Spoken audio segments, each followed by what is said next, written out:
Oi, boa noite a todos e todas. Eu sou a Daniele Queiroz, sou curadora assistente da fotografia contemporânea do Instituto Moreira Salles. Queria agradecer a presença de todas as pessoas e dizer que essa é a primeira de uma série de 3 conversas que a gente está fazendo, que integram a abertura da convocatória da Bolsa Zoom 2020.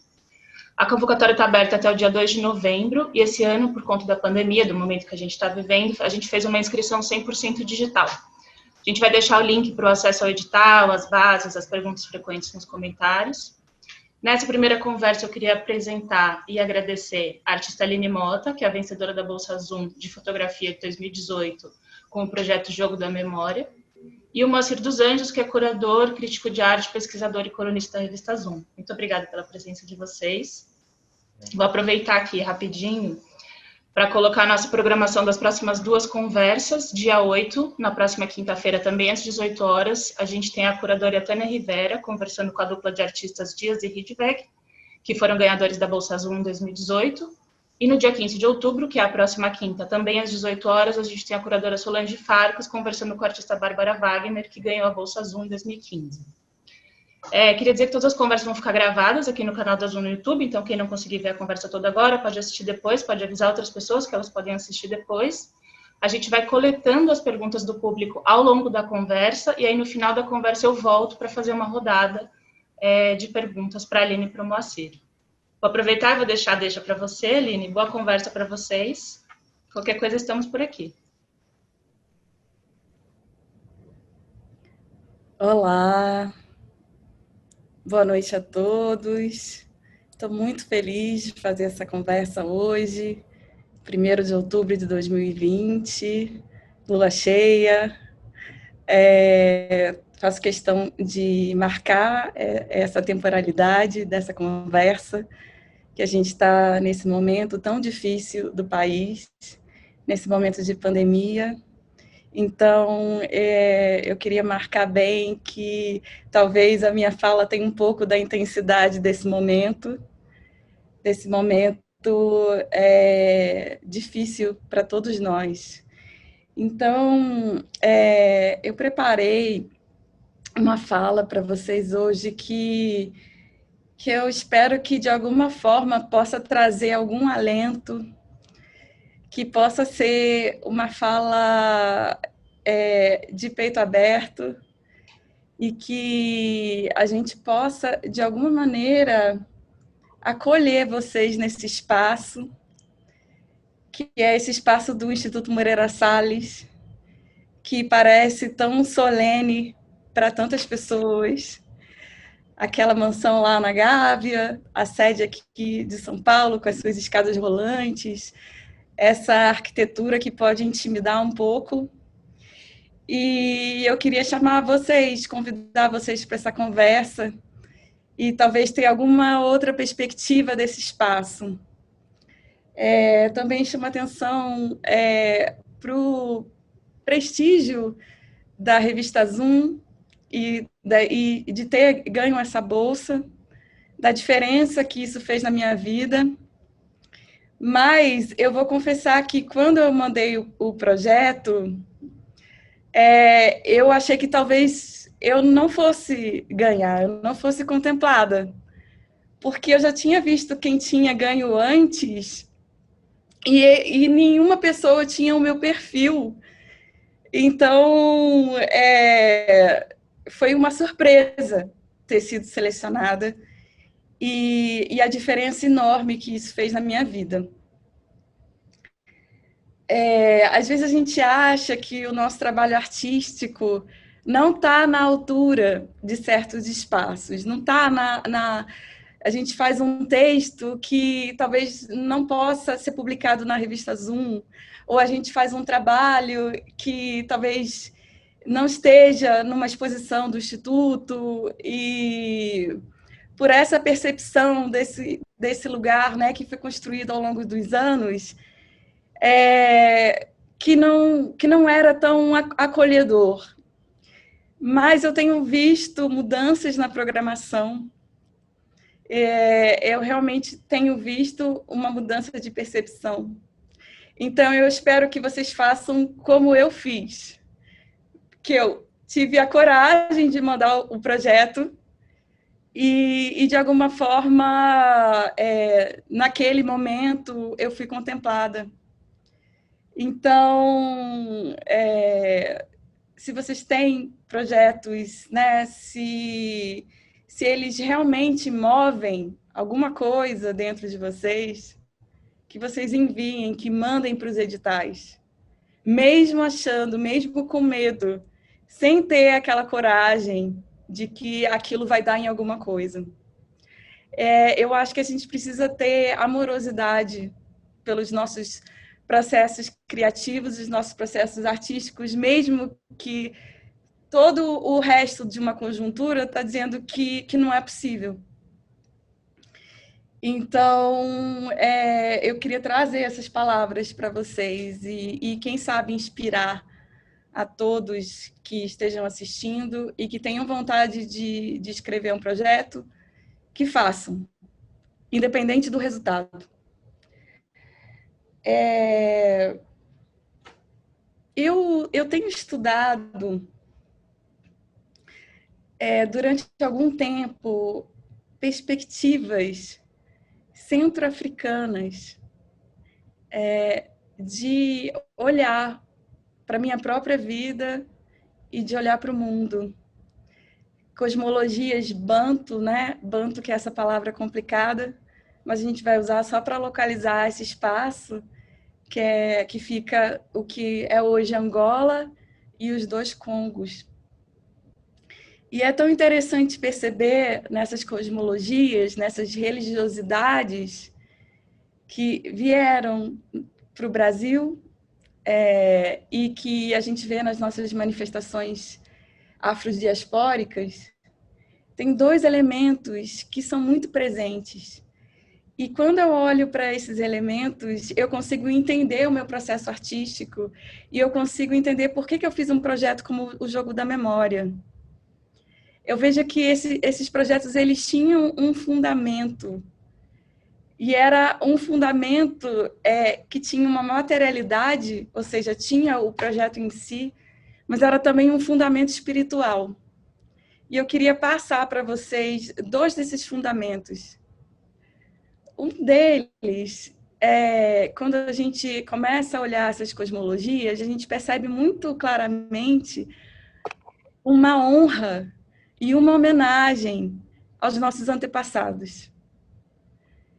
São as nossas avós que precisam ser constantemente lembradas, constantemente saudadas, alimentadas. Quando eu começo a estudar essas perspectivas de vida, eu vejo que esse movimento de honra às minhas avós, elas vêm desse lugar. E é também uma perspectiva matrilinear. Eu estou saudando uma linhagem de mães e me colocando nesse centro dessa linhagem e podendo dialogar com todas elas, sejam elas minhas parentas ou não. E uma outra perspectiva também muito evidente no meu trabalho é a relação com os elementos da natureza, que também é uma perspectiva muito centro-africana de enxergar a vida. De enxergar a vida como esse círculo que tem o ciclo da vida e as horas do dia, que é um ciclo de vida e morte, que contempla o espaço que a gente está acordado e o espaço que a gente dorme, o espaço que é visível, o espaço que é invisível. E que, dentro dessa perspectiva, tem uma linha horizontal e uma linha vertical. E nessa interseção é onde eu me encontro. E onde eu posso desenhar essas assinaturas espirituais dos meus antepassados, das minhas ancestrais. Essa linha horizontal, ela é chamada de Calunga. E a gente sabe o significado tão profundo de Calunga nas nossas culturas afro-brasileiras. Calunga sendo essa fina camada de água que separaria esse mundo visível desse mundo invisível, do que a gente consegue enxergar e das coisas que a gente só consegue enxergar dormindo. Então, é interessante pensar nessas linhas que se cruzam, essa encruzilhada em volta desse círculo.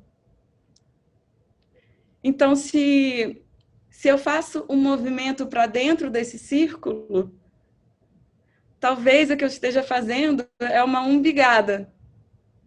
Eu estou projetando o meu corpo para frente em busca de diálogo,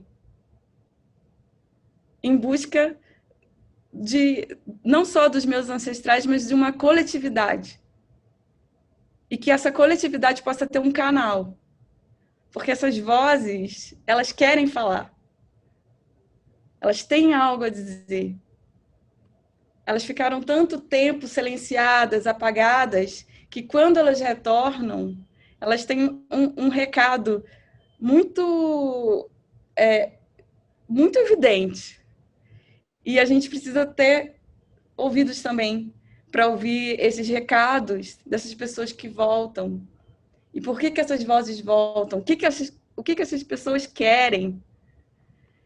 E eu já falei isso antes em outras falas, buscando também um entendimento que é do José Fernando Peixoto, aqui de São Paulo, que essas vozes elas voltam porque elas querem justiça. E justiça é reparação histórica, mas é também reparação financeira. Então, a gente ter a possibilidade de fazer os nossos trabalhos e fazer com que os nossos trabalhos sejam vistos. Porque se eles são vistos, eles são criticados. Se eles são criticados, eles são chancelados. Eles são validados por um mercado da arte ou por um mundo da arte. Vou colocar dessa forma. Então, a gente depende não só das forças que a gente encontra dentro de nós para fazer um trabalho, mas a gente depende também de vários agentes, que são os curadores, os críticos, as instituições, os colecionadores. A gente depende, a gente está numa rede e a gente quer ser ouvido e a gente quer falar. E que estratégias que a gente usa para fazer isso? E eu sinto que essas estratégias elas foram oferecidas para mim pelas minhas avós e pela a resistência e pela vontade de que a vida delas fosse maior do que o que a realidade se apresentava.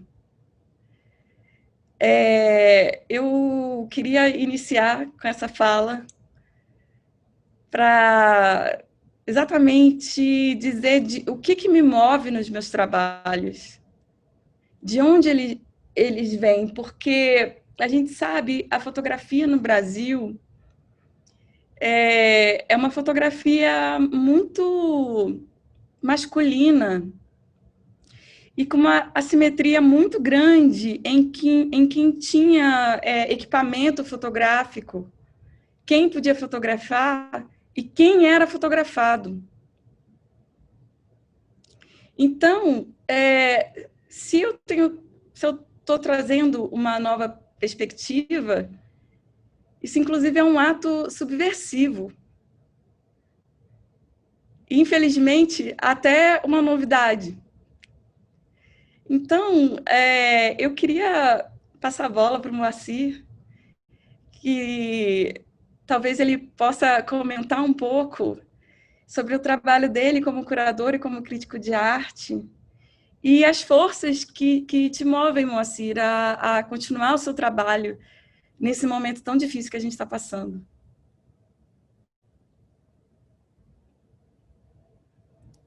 O som. Bom, boa noite a todo mundo. Oi, Aline, obrigado pela conversa e muito bacana a tua abertura, que muito de colocar essas questões, mas, enfim, que te movem, como você falou, né? Que te localizam no mundo, que te movem, que te animam, né? A fazer o teu trabalho. E eu acho que é uma posição, quer dizer, também muito generosa, né, como artista, né, em se colocar sua história pessoal, inclusive, como uma maneira, como esse ponto a partir do qual você se relaciona com seus antepassados, né, com nós no presente, e também, né, fazendo deslocamentos territoriais, né, ou seja, fazendo encruzilhadas, né? Esse termo tão caro, eu acho, a cultura negra e no seu trabalho também, né? Esse lugar onde esses elementos diversos se esbarram, né? Se contagiam, negociam, trocam, né? E produzem conhecimento novo, né?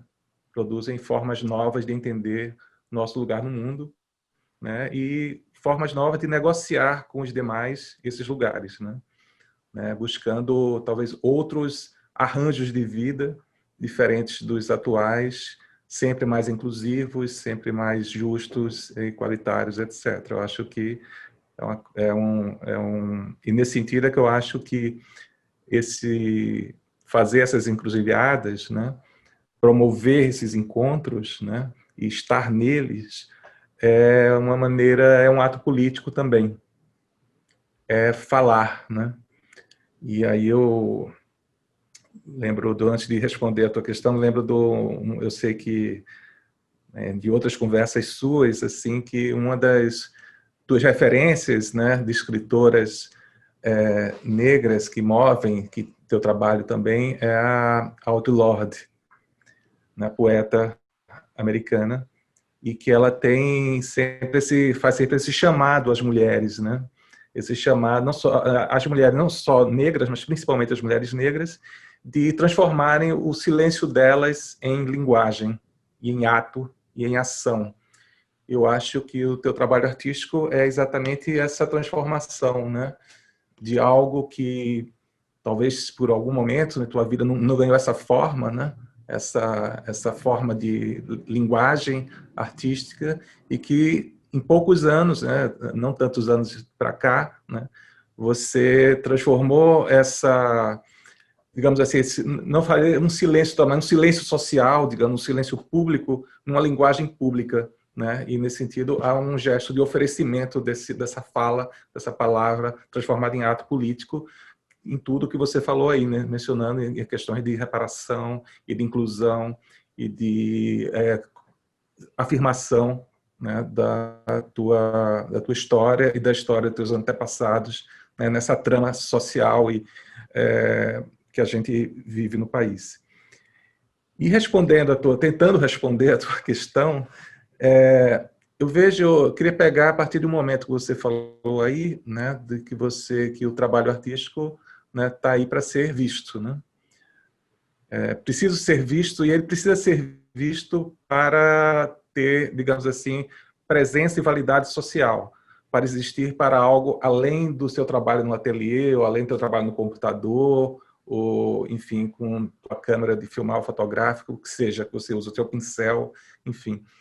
E eu acho que eu vejo o trabalho da curadoria, né, possuindo uma grande responsabilidade nesse sentido, porque da maneira que o campo da arte é estruturado, né, o curador detém, evidentemente, um poder neste campo, seja no âmbito de uma instituição, no âmbito de uma galeria, no âmbito de uma bienal, ou mesmo no âmbito editorial, né, quando se fazem escolhas ou nos prêmios que são...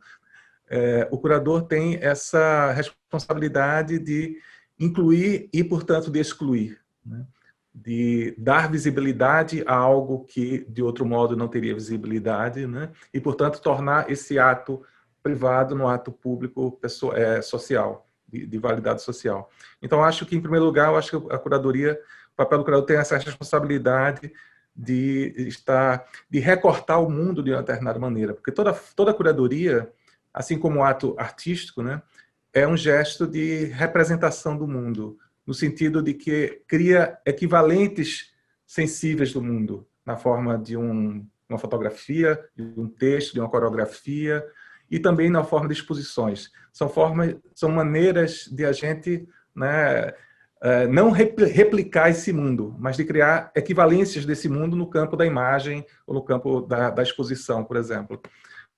Então, eu acho que quando a gente faz isso, né, e quando o artista faz isso, quando o curador faz isso, ele está assumindo que um poder, né, de recortar esse mundo, né, de abstrair um monte de coisa e dizer isso aqui é o que nesse momento importa. Né?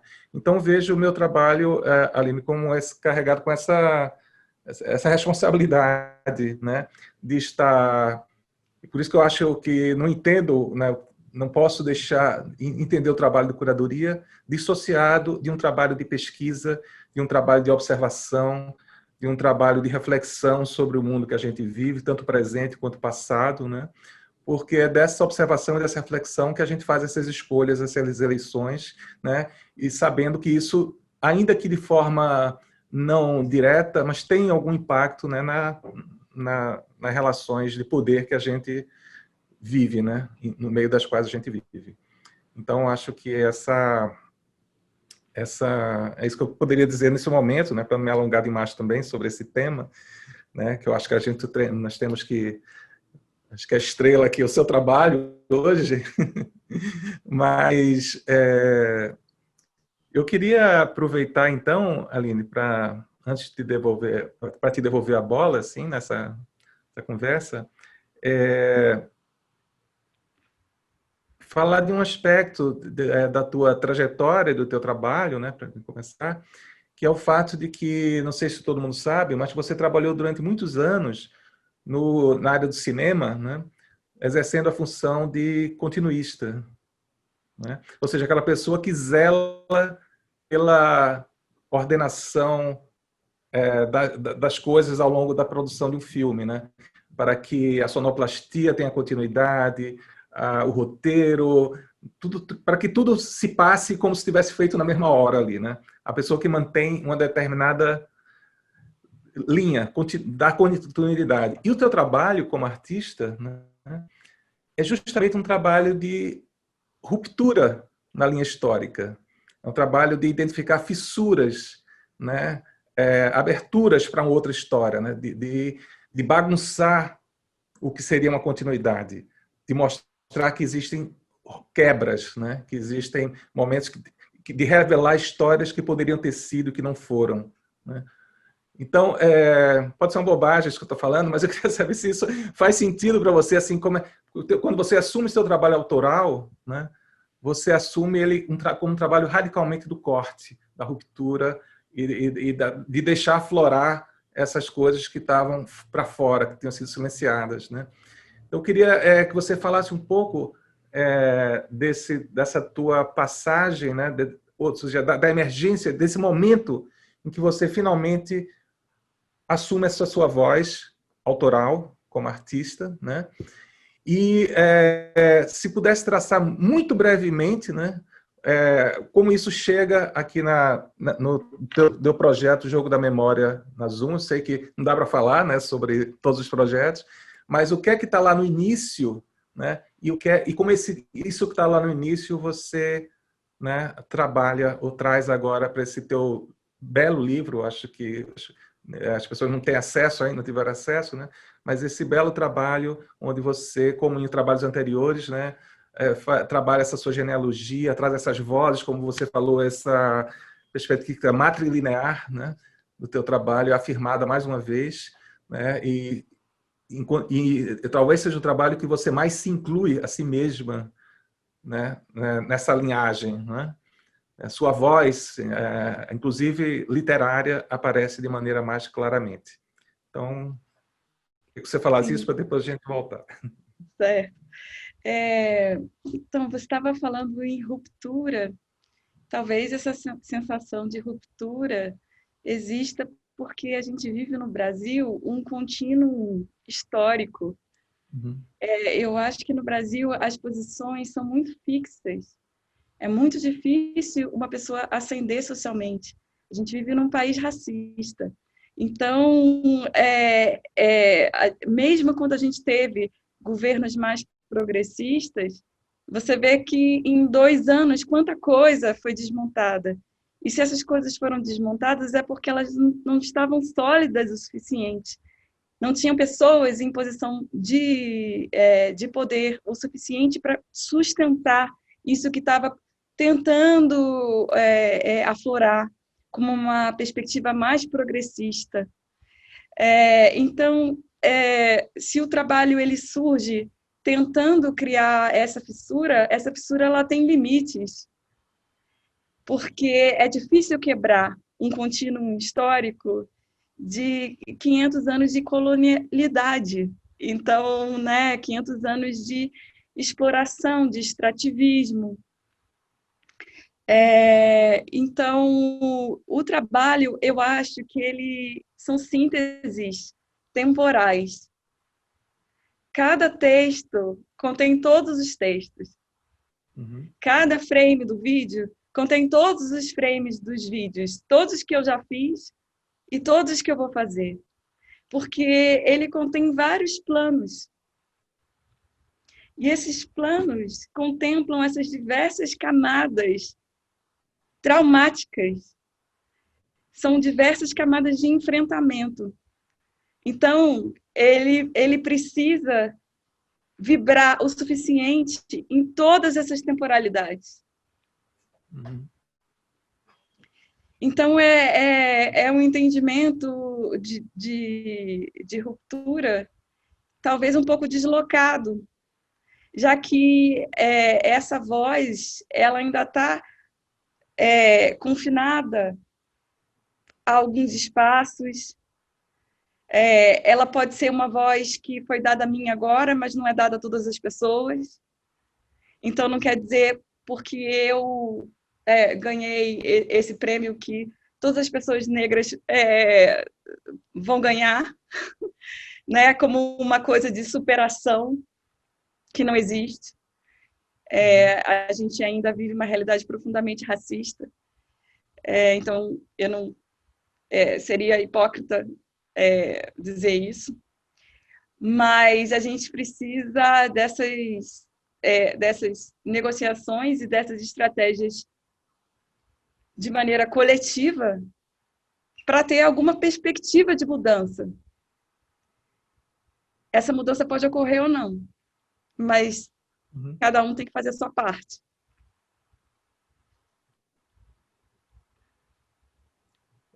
E como é que isso, de algum modo, se materializa, né, no teu trabalho? Assim, eu sei, sem entrar em minúcias de cada um dos projetos, qual seria, digamos assim, a tua metodologia? Como você aborda isso? Eu sei que você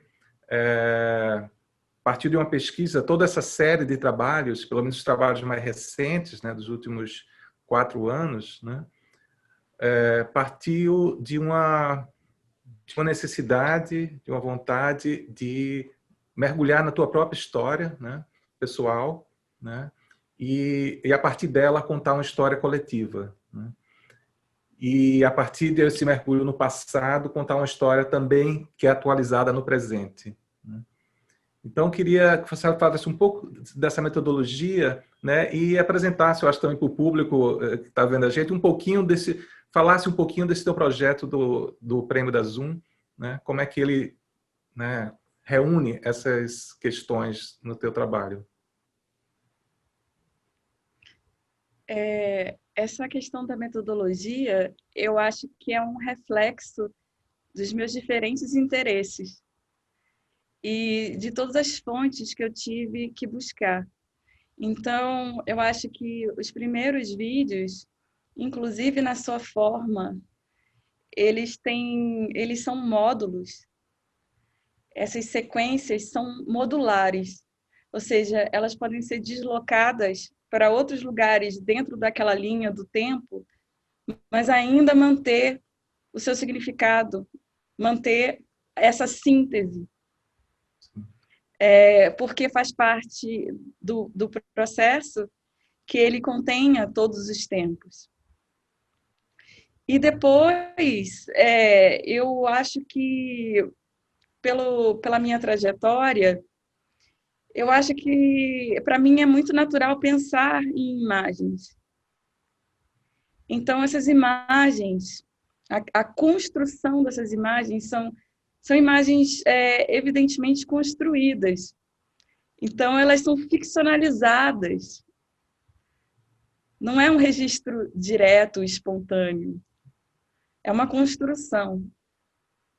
E essa construção tem todas essas partes, porque tem todos os tempos, porque tem todos os ancestrais, os meus e de muitas outras famílias no Brasil. Então, é interessante que eu acho que esses primeiros trabalhos, como eu falei, com essa estrutura modular e com esse pensamento por imagens, agora eu sinto um pouco diferente. Eu sinto o processo artístico se modificando um pouco e começando no texto e do texto indo para as imagens. Antes era o processo contrário. Vinham as imagens e essas imagens, elas já me diziam a narração. O que seria essa narração? Que também é uma narração fragmentária.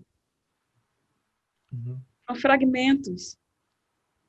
E agora o texto é fragmentário e eu crio as imagens a partir dessa fragmentação.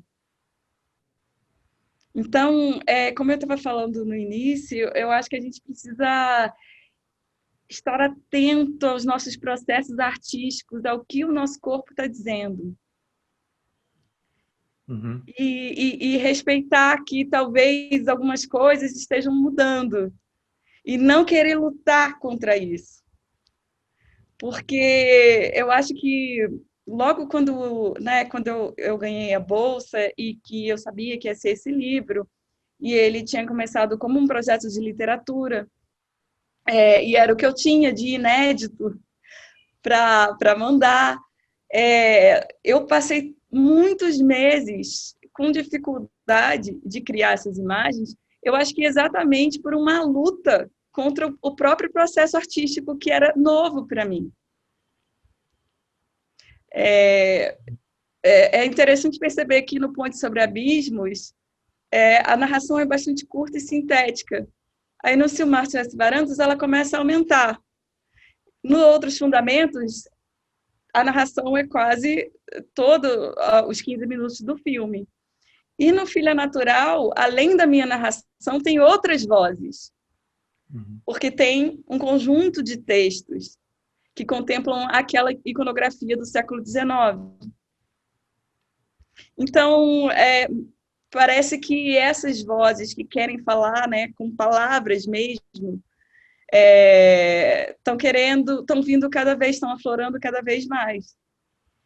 E a gente precisa não ter medo de abandonar certos condicionamentos e ter coragem também de assumir o novo. Eu acho que você tocou numa coisa muito importante aí do teu trabalho, que eu vejo que é a questão dessa relação entre história e ficção, né? Ou entre documento e criação, né? O que seria da ordem de um campo e de outro, que no teu trabalho eles se aproximam, né? Se entrecruzam, né? Até isso evoca também, para citar uma outra escritora que é importante para você, que é a Lélia Gonzalez, né? Que ela tem, nesse texto, que ela fala essa distinção entre consciência e memória, né? Consciência sendo aquele, né, o âmbito, o lugar do encobrimento, do esquecimento, aquele lugar onde a ideologia bate mais forte, né, e recalca as coisas, a gente, né, fica travado, né? E a memória como sendo esse lugar de recuperação desses fragmentos, desses cacos, da reconstrução disso que ficou, que a consciência recalca e que encobre, que, né, esconde, né? E a memória, como ela fala assim, a consciência exclui o que a memória inclui. O que a consciência exclui, a memória vai lá e recupera. Mas como ela não pode recuperar exatamente como se passou, a memória também é o lugar da invenção, né? É o lugar da criação. É o lugar onde você, né? Onde tem lacuna, como se diz, você vai lá e preenche, né? Inventa alguma coisa, né? E, ou seja, como esse conceito, né, também da fabulação crítica, né, da Hardman, né, que é isso, quando você se encontra com lugares que estão interditados, ou porque foram muito violentos ou traumáticos, ou porque em si você ou não há documentação exatamente por isso, né, porque eles foram escondidos, né, você fabula, você cria. Né? Então, acho que uma coisa muito bacana no teu trabalho é como e muito forte nele, define ele, né? Como essa noção de história é desafiada, essa noção de história tradicional é desafiada, né? E afirmando o poder da criação, da invenção, da ficcionalização na própria história. Na verdade, assumindo o fato de que histórias sempre são narrativas ficcionais, né? Só que aquelas ficções hegemônicas são tomadas como se fossem as verdadeiras, né? Quando, na verdade, estamos agora disputando narrativas, disputando ficções, disputando memórias. Né? Eu acho que esse teu trabalho faz muito bem. Né? Entra nessa disputa pelas narrativas. Né? E eu ia falar uma coisa, esqueci agora, mas enfim, eu acho que era isso. E aí aproveito, eu queria que você comentasse um pouco isso, né, desse lugar um pouco mais sobre esse lugar da narração, da história, né? Sim, eu me lembrei isso. Eu me lembrei que você falou na entrevista que ficaria muito feliz que seu trabalho de outros artistas, né, fosse incluído em livros didáticos. E eu acho que isso tem muito a ver com essa questão, né, de que a arte também conta histórias, né? Ela, através da ficcionalização do que passou, né, da rememoração ficcionalizada, inclusive, né, a arte é capaz de nos ensinar sobre o que passou. Então, eu queria que você falasse um pouco mais sobre esse lugar do teu trabalho e da arte em geral, né, em relação à nossa história.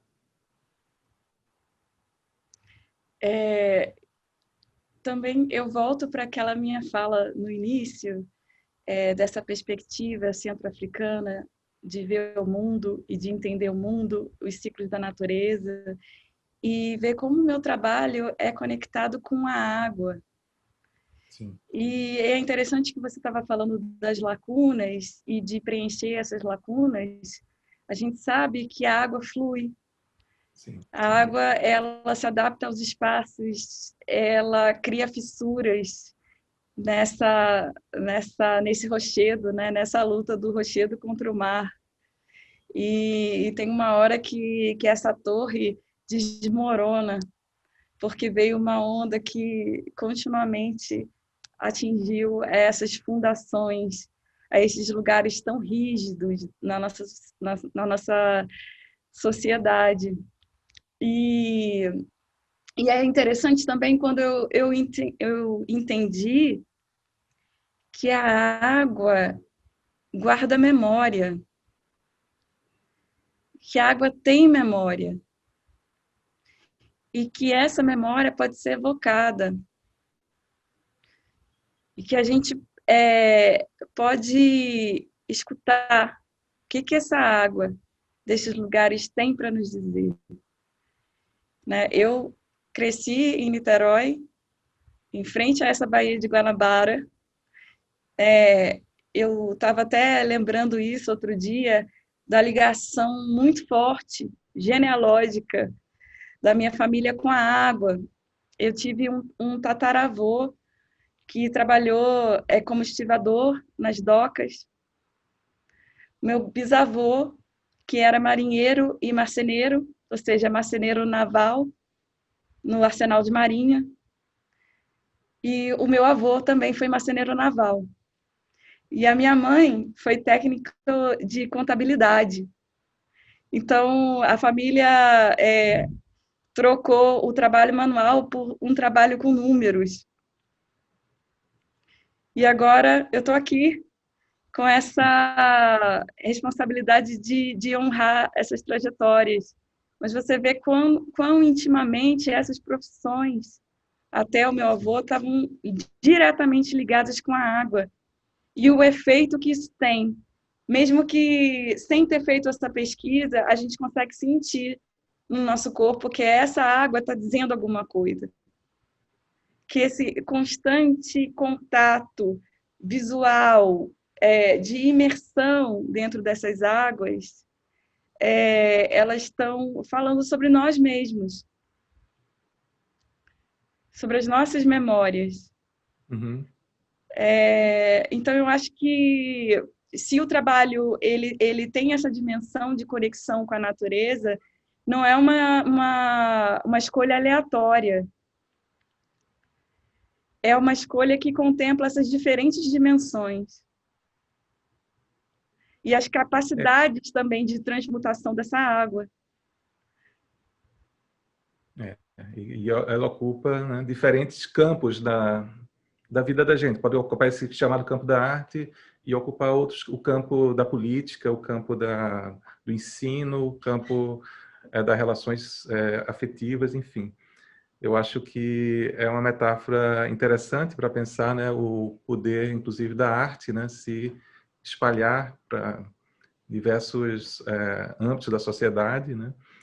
E eu acho que o teu trabalho, se também tem, você falou isso no começo também, né? Mas eu acho que queria destacar também que tem toda uma articulação entre eles, né? Quase como se fosse um único trabalho que você está desenvolvendo, que tem a ver também com essa coisa dessa água que flui, né? Desse tempo que flui e que vai articulando as coisas, né? Você começa a fazer um trabalho sobre tua tataravó, tua mãe, enfim, tua bisavó, mas estão todas ali articuladas e agora você também é levado nesse fluxo, né? Nesse curso desse rio, dessa água, né, que você está navegando aí. E aí eu queria uma outra coisa que me chamou a atenção no teu trabalho, né, é a questão do espelhamento, né, que tem a ver com isso também. A presença de espelhos e a busca desse espelhamento, a história do Brasil, a história da África, como é que essas coisas de algum modo se articulam e as pessoas se reconhecem ou não se reconhecem, né, nesse período histórico em que essa aproximação ocorreu e através de tantas quebras também, né? Tantas separações abruptas, e tantas aproximações também abruptas, né, através do processo inclusive, da chamada miscigenação, do branqueamento, né, brasileiro, que são processos também de aproximação, mas que estão atravessados por outro tipo de violência, né, diferente da violência da separação atrás.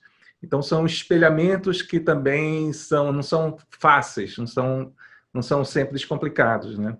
Inclusive, você cita em algum lugar, não sei se é alguma obra, alguma entrevista, não me lembro mais agora, mas eu acho que quando você foi na Nigéria, né, você fala que as pessoas não te reconheciam como iguais, não te reconheciam como negra, como uma mulher negra, mas como uma mulher branca, né? Você os reconhecia como próximos, como espelhando você, mas eles não se espelhavam em você, ao contrário, né? Ou seja, de novo aí há uma certa lacuna, né? Nesse espelhamento também, né?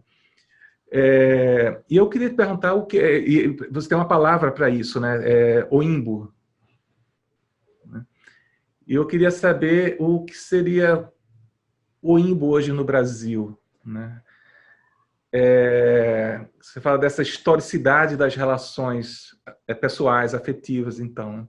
Então, como é que você vê hoje, como você, como uma mulher, né, fruto de uma relação, né, também de um interracial, né? E nesse momento no Brasil, em que todas as coisas estão atravessadas, e você está numa encruzilhada também. Sua própria vida está nessa encruzilhada. Queria que você falasse um pouco sobre isso e como isso, de algum modo, é importante para o teu trabalho. Então, Moacir, eu acho que durante muito tempo a gente usou palavras como miscigenação, mestiço, mestiçagem, hibridismos. E falando essas palavras, a gente estava apaziguando as tensões raciais que a gente vive aqui no Brasil. Durante muito tempo se teorizou sobre isso em bases racistas. Em bases racistas porque não queriam reconhecer o que estava posto, e o que estava posto há séculos, e que ainda não mudou. Então, quando a gente vai na origem da palavra miscigenação, e a gente vê o que significa, a gente nunca mais quer usar essa palavra. Porque essas palavras estão contidas de violência. Quando, na narração desse filme, Outros Fundamentos, eu digo que ninguém ficou mais branco no Brasil por amor, eu acho que essa frase, ela não foge do conflito. Ela não foge desse enfrentamento. Ela quer discutir essa miscigenação. Mas em que termos que a gente vai discutir isso? Se a percepção que as pessoas em Lagos tinham de mim como Oimbo, que em dado momento, eu fiquei lá 32 dias. Nos primeiros 15 dias que as pessoas me chamavam de Oimbo, eu queria acreditar que Oimbo queria dizer estrangeira. Depois eu vi que não, que era a branca mesmo. E essa percepção que eles tinham de mim me doeu muito. Não é que não fosse esperado, mas a dor foi que não fosse uma conexão mais imediata, mais fluida. Que talvez pudesse ter alguma coisa a ver. E não foi bem assim. Então, se a gente continua com essas balizas teóricas, né, da década de 50, da década de 40, de 50, no seu estado, né, em Pernambuco, né, Gilberto Freire, e tudo isso, como que a gente vai ler o Gilberto Freire? Que chave! Porque não ler o Gilberto Freire também está fora de questão, a gente precisa ler. Uhum. Mas a gente precisa de outras chaves. E dar visibilidade a essas outras chaves, a esses outros agentes que talvez tenham balizas teóricas para explicar o nosso momento de hoje. Porque todos nós somos responsáveis por estar vivendo essa situação, todos nós. No que a gente deixou de fazer e no que a gente deixou ser destruído. Então, existe uma urgência e uma falta de responsabilização por anos e anos da gente continuar usando essas palavras no sentido de apaziguar as discussões, no sentido de não ter políticas públicas específicas para a maioria da população brasileira. Porque essas palavras são usadas exatamente para isso. Para dizer que é uma mistura. Uhum. Então, essa vontade de colocar as coisas em outros termos precisa ser contemplada. E precisa ser contemplada em todas as instâncias. Tanto nessa fala aqui hoje, quanto no prêmio, né, da Bolsa Zoom. É um prêmio em dinheiro.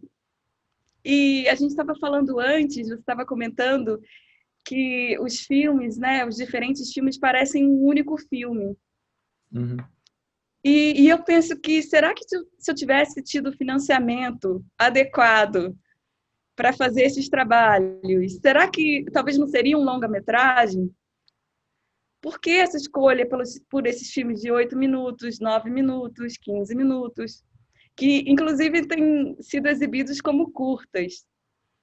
O que muito me alegra, né, ver que o trabalho também pode, né, ser visto em sala de cinema, ou incluído em festivais de cinema. Mas o que eu quero dizer é essa simetria do financiamento dos projetos, dessas vozes. E isso está intimamente ligado com um prêmio como esse, que é um prêmio que só contempla 2 pessoas por ano. É pouco, é muito pouco. Então, quando eu ganhei, fez uma diferença enorme na minha vida. E eu fico pensando, será que fez tanta diferença assim para as outras pessoas que ganharam? Será que elas não conseguiriam financiamento a partir de outras fontes, inclusive fontes próprias, né? Então, quando a gente se inscreve num prêmio, a gente precisa também ter essa dimensão de quem que deveria ganhar esse prêmio. Um prêmio em dinheiro, numa situação que a gente não tem política pública de financiamento para as artes. Porque se a gente vivesse uma outra realidade, esse prêmio seria altamente prestigioso por si só. Só que tem uma dimensão financeira atrelada a ele. E uma responsabilidade tanto da curadoria, quem são os curadores, quem são eles mesmo, e quem são os escolhidos, né? Porque tem uma dimensão de escolhidos, já que são só apenas 2. E a gente precisa chamar atenção para isso, né? Porque a realidade que a gente vive é essa realidade violenta e excludente. E se a gente continua também replicando esse tipo de financiamento, a maioria das pessoas fica de fora. Não, exatamente essa dimensão da responsabilidade, né, que eu estava falando, de quem ocupa as posições de poder, né, seja como curadores, diretores de instituições, júris de prêmios, enfim, esses sujeitos, né, esses agentes, né, desse campo da arte, porque a gente está falando especificamente do campo da arte, mas isso pode ser replicado em várias outras dimensões da sociedade, né? Acesso a políticas públicas, né, financiamento de projetos, etc., sociais e tudo, a quem atinge para onde vai essa grana toda, né? Que grana existe, né? Claro que para as artes ainda é muito limitada, apesar de bons prêmios como o da Bolsa Zoom, né? Que é um excelente prêmio, né? Além do prestígio, como você falou, é um volume de dinheiro que dá para você fazer um trabalho, um projeto bem feito, né? Mas ainda são muito poucos, muito reduzidos, e ainda assim, quando esses critérios, digamos assim, raciais, de gênero, enfim, são utilizados, são postos na mesa, né? Há, como você sabe muito melhor do que eu, uma grande grita, né? Como há em relação às cotas, né? Como se fosse algo, né, como se você apagasse toda uma história pregressa de exclusão, de silenciamento, né, e como se estivesse beneficiando, né, determinados grupos sociais, né, quando na verdade tem essa natureza de mínima reparação que você mencionou mais cedo, né.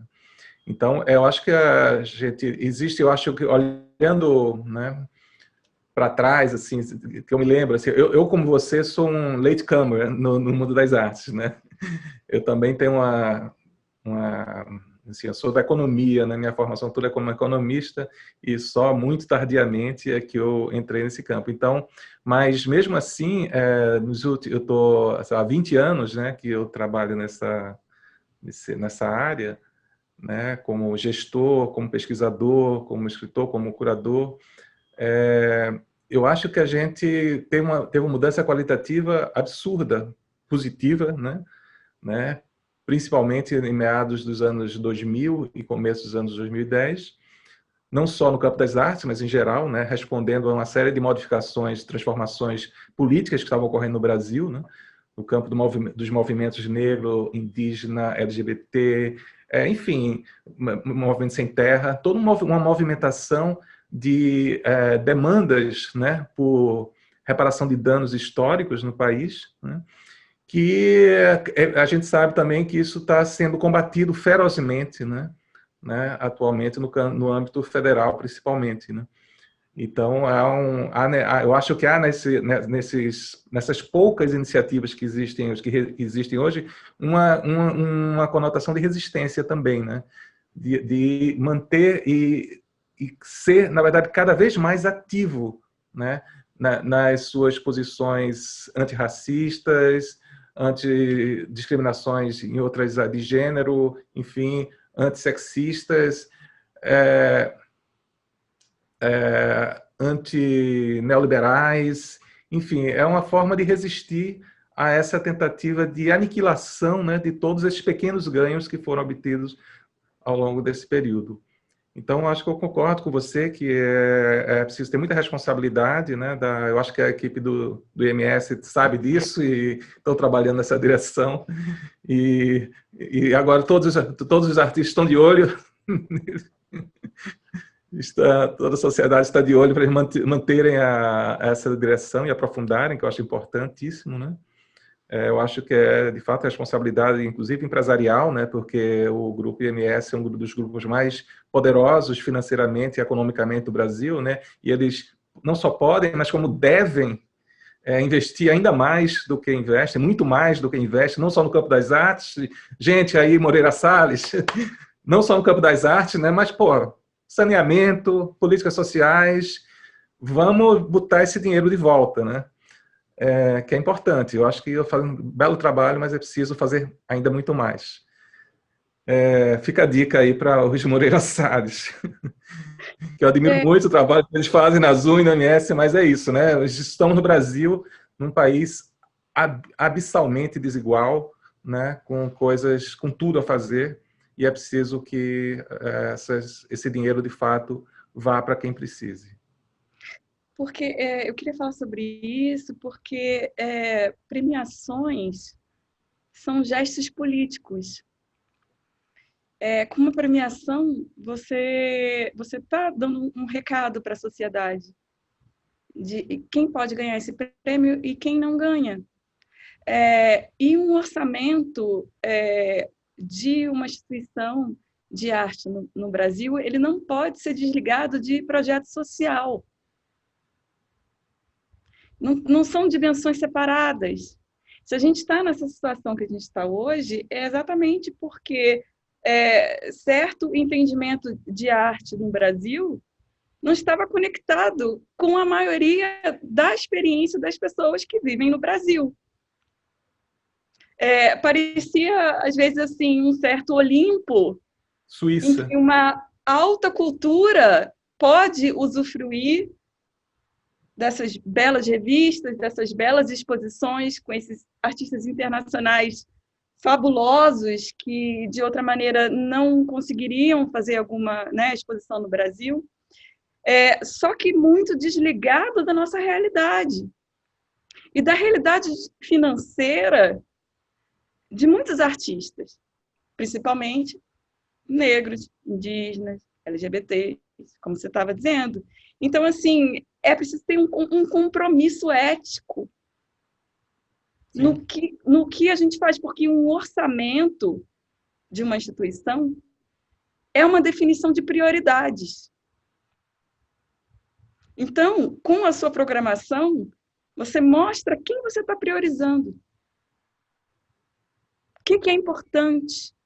Que mudanças que você quer ver ao seu redor? Então, essa desconexão que eu queria chamar a atenção. E o que um prêmio, um prêmio de fotografia, pode contribuir para essa discussão. E pode contribuir muito. No meu caso, mudou a minha vida. Uhum. Antes eu tinha ganho rumos, já foi um começo, mas foi completamente diferente a percepção das outras pessoas em relação ao meu trabalho depois que eu ganhei a Bolsa Azul. O prestígio que foi construído no Instituto ao longo de tanto tempo, ele se reverteu para mim. Isso foi muito importante. E eu quero isso para mais pessoas. Muito mais. Esse capital simbólico circula, né? Ele pode ser apropriado por mais gente.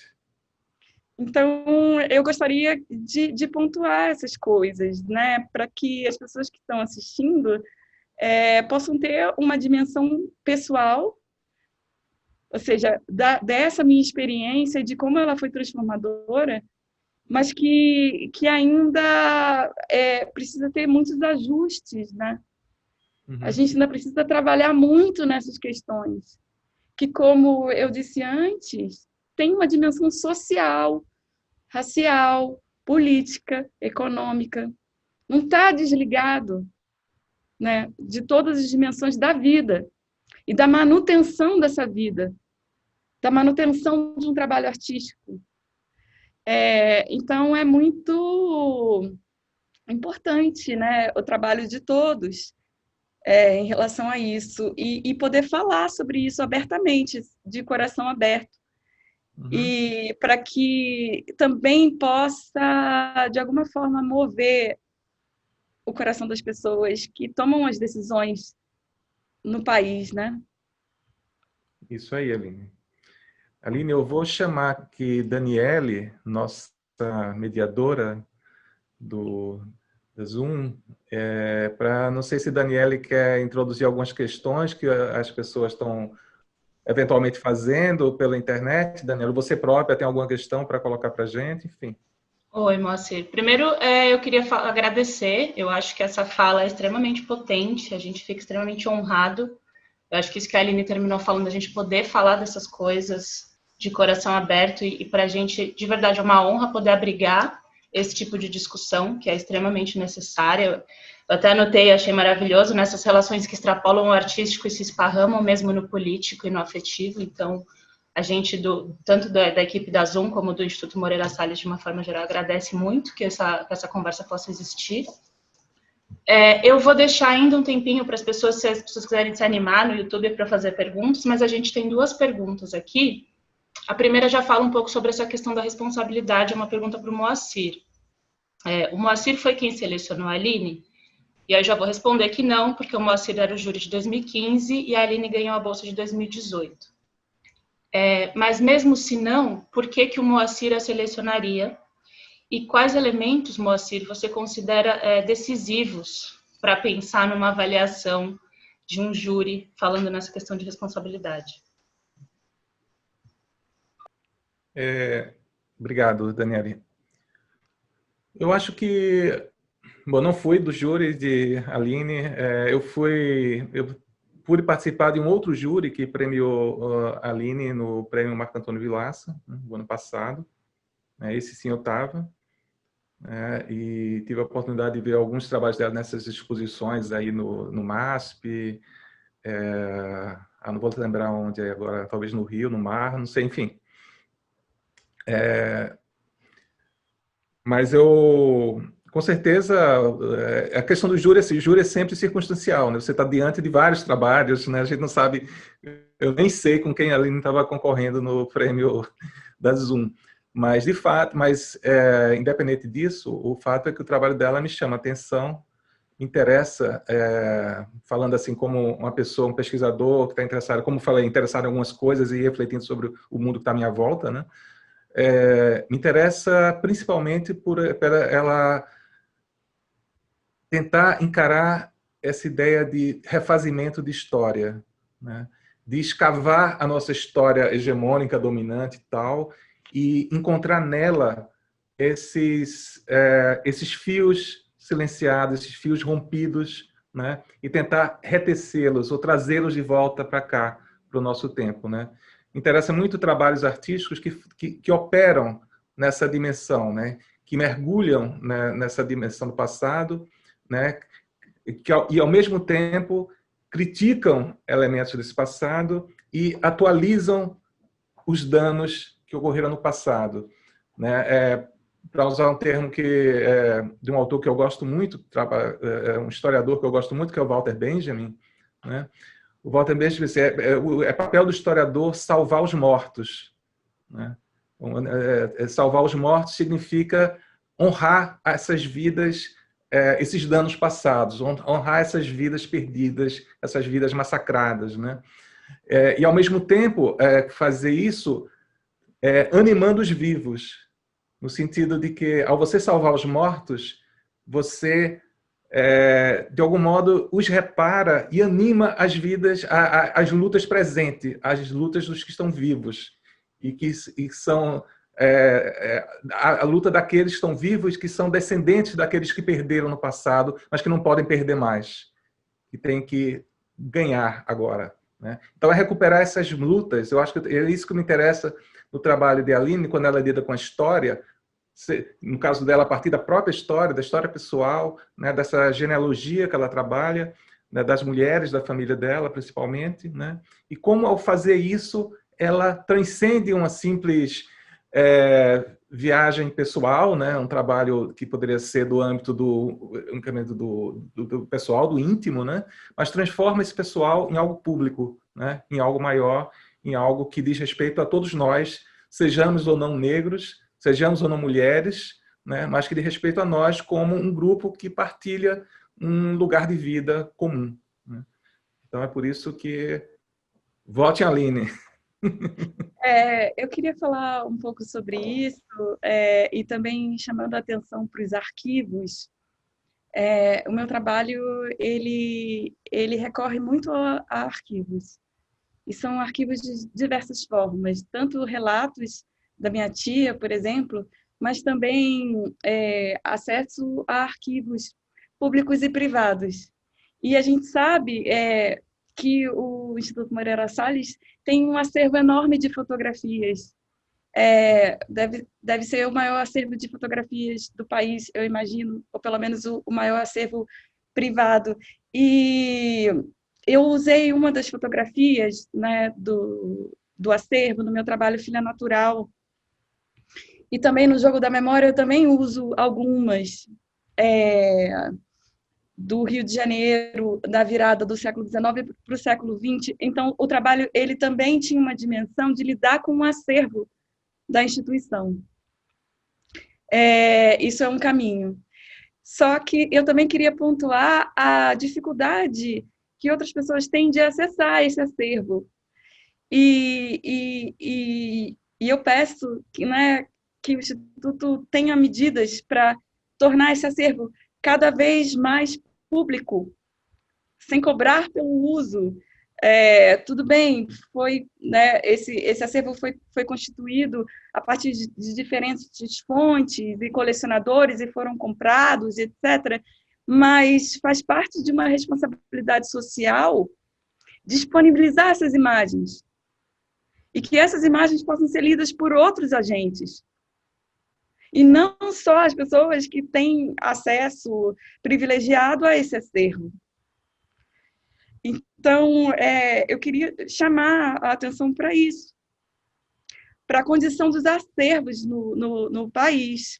Eu sei que o Moacir trabalha lá na Fundação Joaquim Nabuco, que também tem um conjunto de fotografias, e também até gostaria de saber se alguma iniciativa tem sido feita para que as pessoas possam ter acesso a esse acervo digitalizado, em alta resolução, que possam ser usados nos seus trabalhos, possam ser contextualizados em livros didáticos, em livros acadêmicos, ou em teses, ou o que seja, né? O acesso às imagens, acesso a novas leituras.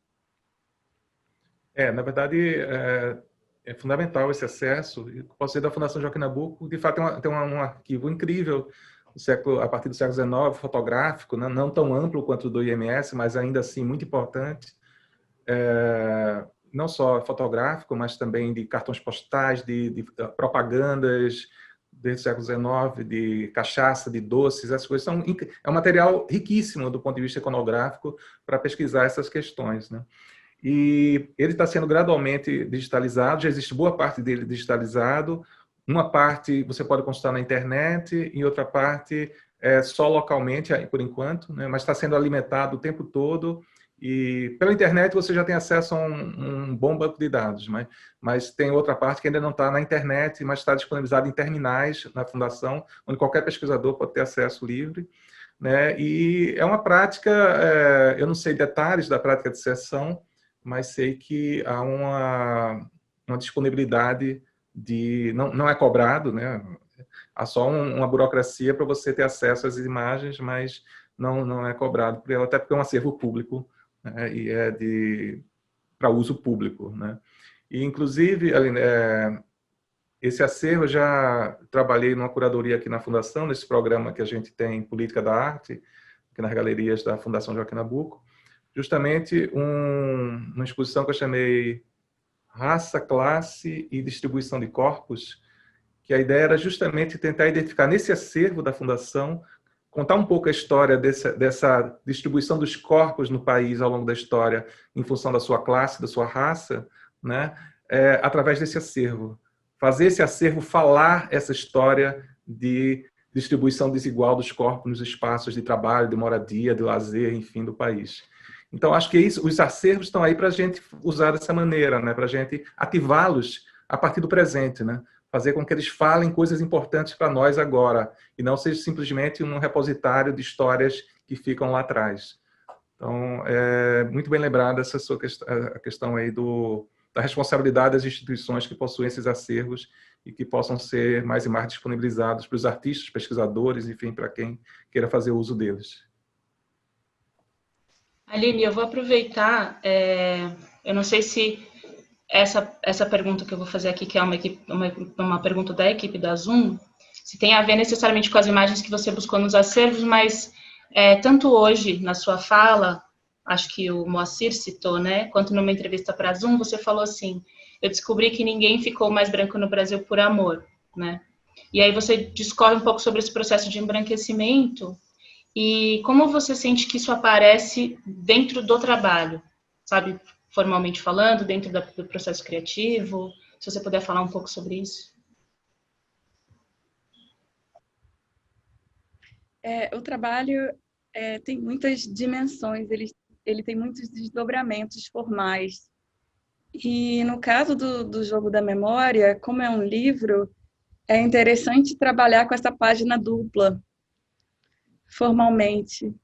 Ou seja, não tentar fugir dessas contradições, dessas ambiguidades que estão dentro das nossas próprias famílias. Então, o trabalho, ele joga com esses duplos, com essas páginas duplas, com esses pares. Tem uma série de pares no livro, de conjuntos duplos, que não são complementares.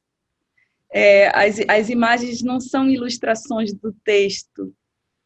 Isso está bem presente no texto crítico que o Hélio Menezes escreveu para o Jogo da Memória.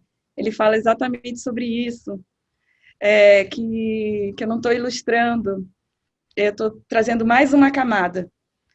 E, ao trazer mais essa camada, eu também estou ativando outras possibilidades de leitura, que não é só a leitura do texto, das palavras, de uma letra, depois da outra letra, depois outra letra, mas de um elemento seguido de um outro elemento. Então, é interessante pensar nessas questões que a academia tem trazido muito ao discutir trabalhos, né, de pessoas negras, que é a questão da transparência e da opacidade. De transparente ser tão direto, você consegue ver através, mas a opacidade não tanto. E o trabalho está todo o tempo lidando com essa opacidade, ela não está escondendo que talvez tenha muitas camadas e muitas dimensões. Então, formalmente, também está contemplando isso. Está querendo falar sobre isso. Sobre as questões que são difíceis de enfrentar. E que a gente precisa se posicionar, e esse posicionamento não é sem riscos. Uma posição na sociedade, ela só é capaz de mudar alguma coisa se ela envolve riscos pessoais. Então, saber que uma fala talvez possa sair um pouco atravessada ou possa ser incompreendida faz parte desse risco, mas ela precisa ser dita, ela precisa ser posta. Então, o trabalho ele também não está fugindo de um risco de estar vulnerável dentro dessa arena que não é tão confortável, principalmente hoje. Eu acho que tanto formalmente quanto o texto, as imagens, eles tentam chegar nesse lugar opaco, nesse lugar que você precisa ter um desejo de compreensão dele. Sim. Chegou uma pergunta do público, que é: de que forma o seu trabalho e as suas criações reverberam na sua família?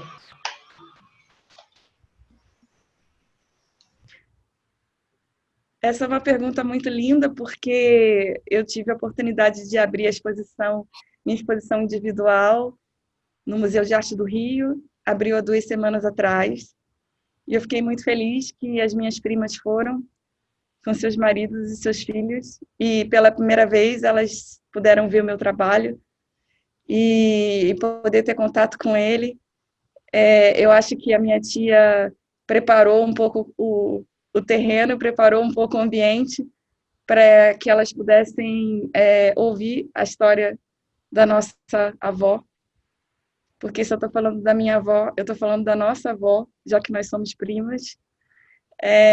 Então, foi um momento de grande celebração e de grande reconhecimento da trajetória dessas mulheres da nossa família. Que bonito.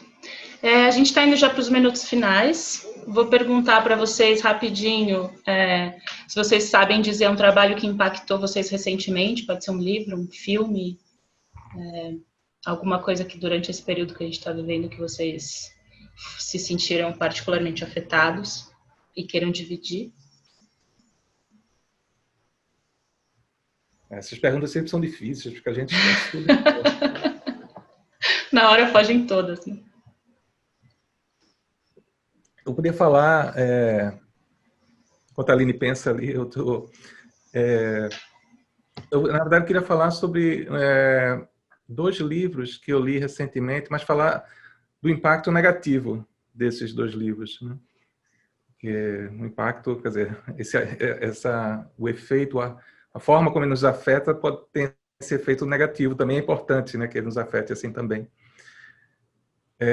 Eu li 2 livros, um deles foi Deus no Pasto, de Hermilo Borba Filho, que é um escritor e dramaturgo pernambucano, muito já falecido, né? E esse é um livro que faz parte de uma tetralogia autobiográfica, um romance, mas enfim, muito baseado na obra dele, na vida dele. É um livro de 72, ele fala do Recife, os anos 60, 70, e o outro foi Passage, A Travessia, do Carlos Heitor Coni, né? Que também falecido, também jornalista. É um livro de 67, também muito conhecido e muito celebrado. São 2 livros muito interessantes que eu quis ler eles próximos, porque são 2 livros que falam do Brasil dos anos 60, essa virada dos anos 60, 70, no começo, final dos anos 60, começo dos anos 70, até para tentar entender um pouco melhor esse momento que a gente está vivendo agora, né? E eu nunca tinha lido esses livros, né, e li. E o que me chamou muita atenção, e que eu nunca tinha lido nada a respeito sobre esse aspecto nesses livros, né, apesar de ter muitos aspectos interessantes sobre política, sobre até a construção narrativa deles, tudo, é o aberto machismo e racismo que existe nesses livros, né? 2 homens brancos falando sobre a sociedade brasileira naquele momento, né, onde os poucos personagens negros que existem nos livros são tratados como personagens que não têm voz, que não têm nome, né, que são meramente quase decorativos nas tramas, né, e são tratados com um completo desdém, né. Isso me chamou muita atenção nessa leitura, né, assim, negativamente, mas achei que foi muito importante lê-los nesse momento também, para também até tentar entender que esse tipo de postura, talvez hoje no Brasil já não seja possível, né? E isso pelo menos é um indicador de que em algum momento, mesmo que seja pouco, nós caminhamos para uma outra situação onde esses contextos ficcionais não são mais admissíveis, né, no país. Aline, se você lembrar, mas chegou uma outra pergunta do público para você, acho que a gente pode finalizar com ela. Ela fala, Aline, que recado você daria para os inúmeros artistas que temos nesse imenso país, sem oportunidades e sem voz, mas com muita competência e brilhantismo?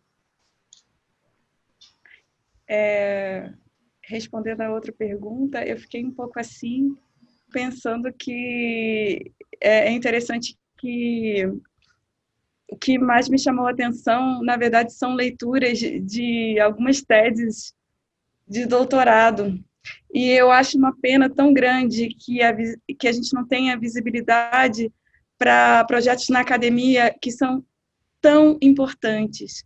Eu vejo a historiografia brasileira mudando completamente com esses novos agentes, com essas novas pessoas. E a gente deveria fazer com que esses textos, que têm, sei lá, 300 páginas, às vezes são transformados em livros, pudessem atingir todo um outro público, inclusive também trabalhos artísticos. Eu queria destacar muito a tese do Tigana Santana, a tese de doutorado dele. Certamente tudo que eu falei aqui sobre a cosmologia centro-africana deve muito à tese do Tigana. É uma tese já histórica no campo da filosofia e de todas as artes, ao meu ver. Ele sendo esse grande músico, esse grande compositor, eu queria destacar o trabalho dele. Eu também queria destacar uma que eu li recentemente, que se chama Cura e Cativeiro, de Alexandre Marcuse. Essa tese é um filme, essa tese é um livro, essa tese é um trabalho de arte, e está depositada online. E eu tive acesso a ela, mas eu acho muito pouco o esforço que as pessoas fazem no Brasil, né, para chegar a esses resultados brilhantes nas suas diferentes áreas, nos seus diferentes campos de saber. Eu queria chamar a atenção para isso. E eu acho que eu passei toda essa hora e meia quase aqui falando sobre essa espécie de alento ou essa espécie de força para que as pessoas não desistam. A gente não pode desistir. A gente tem vontade de desistir. E a gente, muitas vezes, a gente acha que não há outra solução ou que a gente devia fazer outra coisa. Mas quando a gente está olhando para essas forças internas, elas são maiores do que nós e elas querem aflorar. E elas podem aflorar de diversas formas e ter diferentes desdobramentos. Elas podem ser uma conversa com um amigo, pode ser uma conversa com um companheiro, pode ser uma série de fotografias, pode ser uma conversa com o nosso pai. Ela pode ter muitas dimensões, além da dimensão artística, já que a gente está trabalhando com uma dimensão artística. Ela pode ser interdisciplinar de fato, ela pode contemplar toda a nossa vida. Então, acho que é por aí. Acho que é uma bela mensagem. Eu vou aproveitar, vou agradecer imensamente a presença de vocês, agradecer a todo mundo que acompanhou a gente até aqui. Vou lembrar que os vídeos eles vão ficar gravados aqui no nosso YouTube da Zoom. Na próxima quinta-feira, dia 8, a gente tem também às 18 horas a curadora Tânia Rivera conversando com a dupla de artistas Dias e Rydberg, que ganharam a bolsa também em 2018, como a Aline. E no dia 15 de outubro, que é na outra quinta-feira, também às 18, a gente tem a curadora Solange Farcas com a artista Bárbara Wagner, que ganhou a bolsa Zoom de 2015. Queria agradecer mais uma vez. Boa noite a todos. Obrigado. Até breve. Boa noite. Boa noite. Boa noite.